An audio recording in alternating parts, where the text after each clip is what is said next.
What's up, ladies and gents, and welcome back to another edition of From the Desk of Xcal, where today we're going to be talking about the new hype kid around the block. That's, my friends, is Destiny.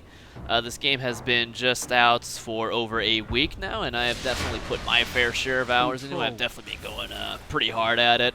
Both in PvE and PvP, and of course a whole lot of farming in between, whether it be I've tried many different things, shooting at caves, abusing super fast respawns, abusing checkpoints, and, you know, scripted horde swarm enemies, glimmer farming, chest farming. I've done a whole lot of it. Didn't really get much out of it, except really an experience, I suppose. I guess I got that out of it. But anyway, since this is a PvP gameplay, let's go ahead and touch upon the PvP first. Now the PvP, it's okay. It definitely has its moments. It's not the greatest multiplayer game I have ever played, but I'm definitely glad it does have PvP in this game. Because I think any way you look at it, if you do too much PvE, it can get a little tiring, and it's nice to have something decent to sort of break away from that. So PvP is definitely good for that. It's solid. It's okay. Not the greatest thing you'll ever play, but you'll be glad it's there if you do decide to try it. The movement in this game, I don't quite understand the reason why the sensitivity is so sluggish. I know you can up your sensitivity, but that doesn't really help the problem too much, because as someone who's played a lot of PC FPSs and a whole lot of Call of Duty on console, and plus Titanfall as well, you know, I'm used to having great movement. You know, usually you don't think too much of it, and then you play a game like Destiny, it's like, what the fuck, man? What the hell is going on here? Like, why? I don't understand why. Like, what benefits does having movement like this, movement and controls like what exactly are you getting out of that when you take away from, like, the smooth experience of your Call of Duties and your Titanfalls and Counter-Strikes? You know, why? And, like, what are you gaining from it? I can't really think of a single thing at all. So the movement, not a big fan of that. Supers in PvP pretty much boils down to an I win button. I think PvP would be better off if they didn't exist in PvP. It's just very frustrating. It's not uncommon to die to 3 or 4 supers in a row. And God forbid if they have heavy ammo available at the time. I mean, you can go on some pretty nasty death streaks here, and it pretty much boils down to wrong place, wrong time. And, you know, anytime it boils down to that, that is super, super frustrating. See? Just like that. I pretty much had that guy dead to rights. The machine gun I use in PvP is absolutely terrifying. It's a 3 or 4 shot kill, regardless of headshots, I think. I mean, if I get the first shot, I'm pretty much guaranteed to win if I have that thing wielded. But, I mean, with supers in play, unless you're playing a gunslinger hunter, you have super armor while you're in the animation of your super. And, oh man, it's super frustrating. I mean, if supers are, I prefer super armor wasn't there, but I guess, you know, if Bungie's, the way they saw it was, you know, if someone builds up their super, they should feel super. So they're going to get their kills out of it. There's nothing you can do about it. That's that. So at least you don't have one guy spamming supers the whole game. I mean, unless they're steamrolling you and having a snowball effect going on. But luckily that doesn't happen too often. I would recommend that you do not play PvP solo unless you are playing free-for-all. The sandbaggers in this game are absolutely ridiculous. Now, I realize we all start from somewhere, but something about this game, I don't know what it is. It definitely is not the King for a Day style that Call of Duty is.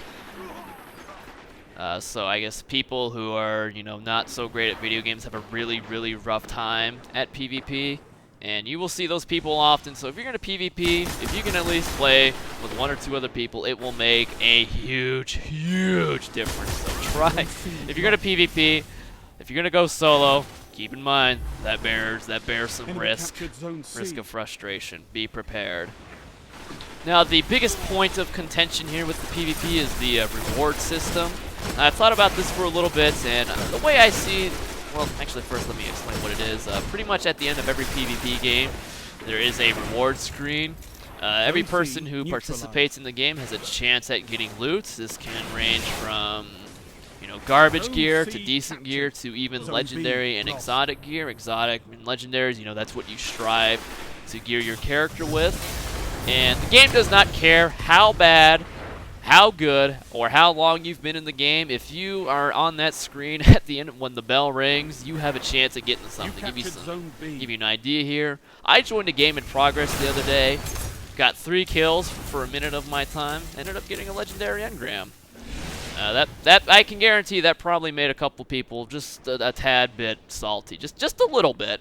But if they had known that I didn't really get anything out of it, they probably wouldn't mind as much. But still, it still stings when you see that. You know, someone who does really bad, someone who wasn't in the game for long gets, you know, a chance at really good loot.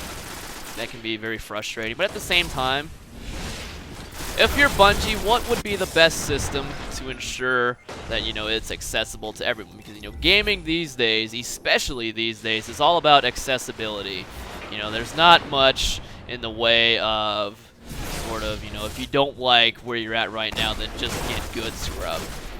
You know, not very many games are doing that these days, and not to say they aren't out there, but these days it's all about accessibility for everyone. And when it comes to the reward screen as it is, there's no better way to do it than just simple dice roll. You know, if you get a good roll, you get good loot. Hey, congratulations, good for you. The way I see it, it's just a nice little reward. I wouldn't exactly rely on the Crucible for, or at least the reward screen to gear up.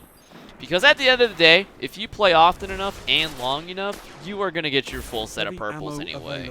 I mean, a month from now, everybody's probably going to be in a full set of purple armor and at least 1 purple weapon, I think. Maybe it'll have to bump it up to a month and a half after that. I couldn't really tell you for sure.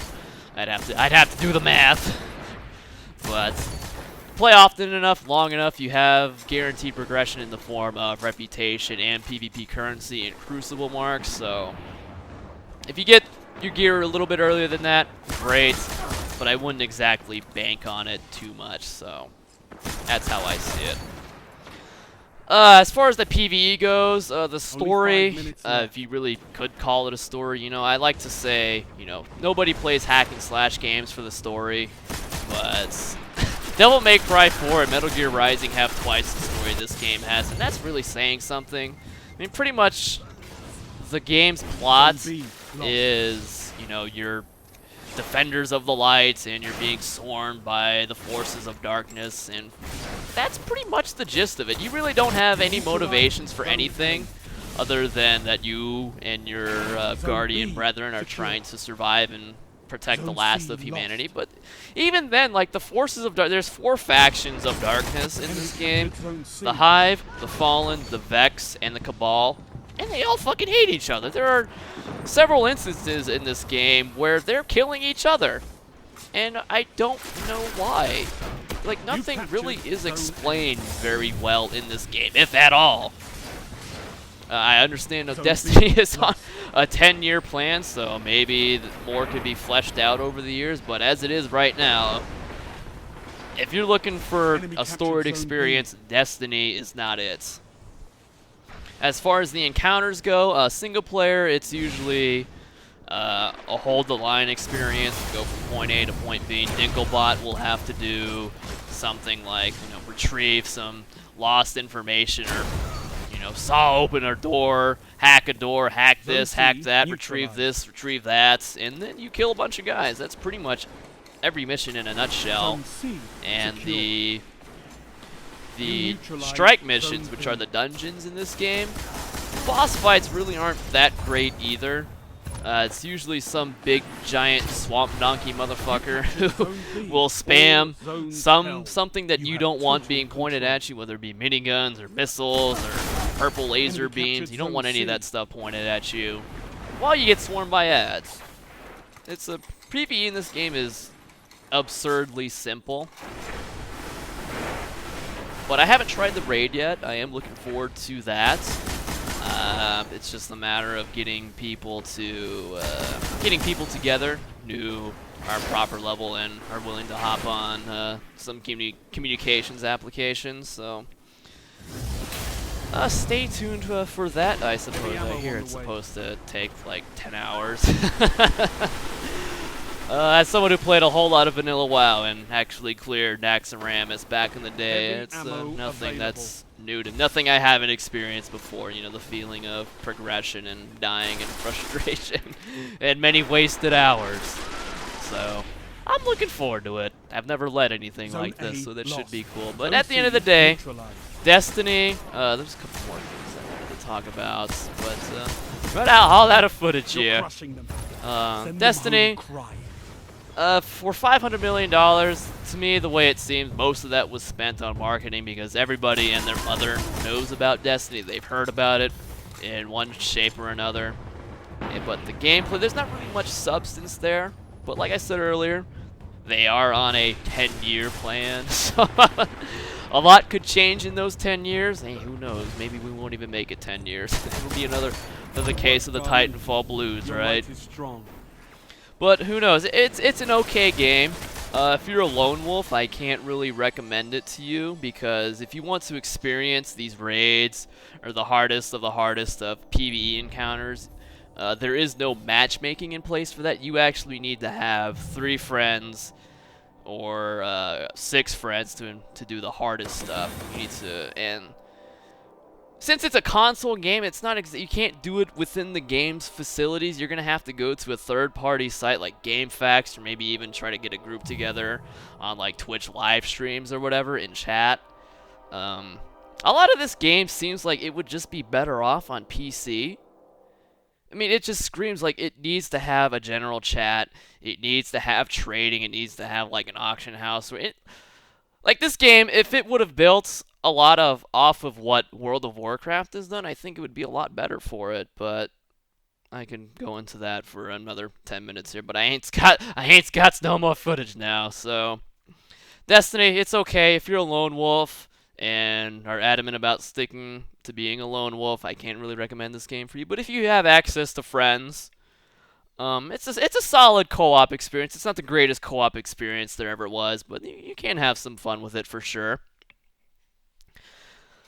But Destiny, as it is, I think a lot of it was invested in hype and not enough invested in substance. But 10 years is a long time, so maybe they're just planning to spread it out over 10 years. We just don't have access to it right now. So that's my first impressions of the Destiny after a week of some pretty hard playing. And that's pretty much it. So thanks for watching. Hope you guys enjoyed it. And feel free to share your thoughts on the Destiny as well. And until next time, peace!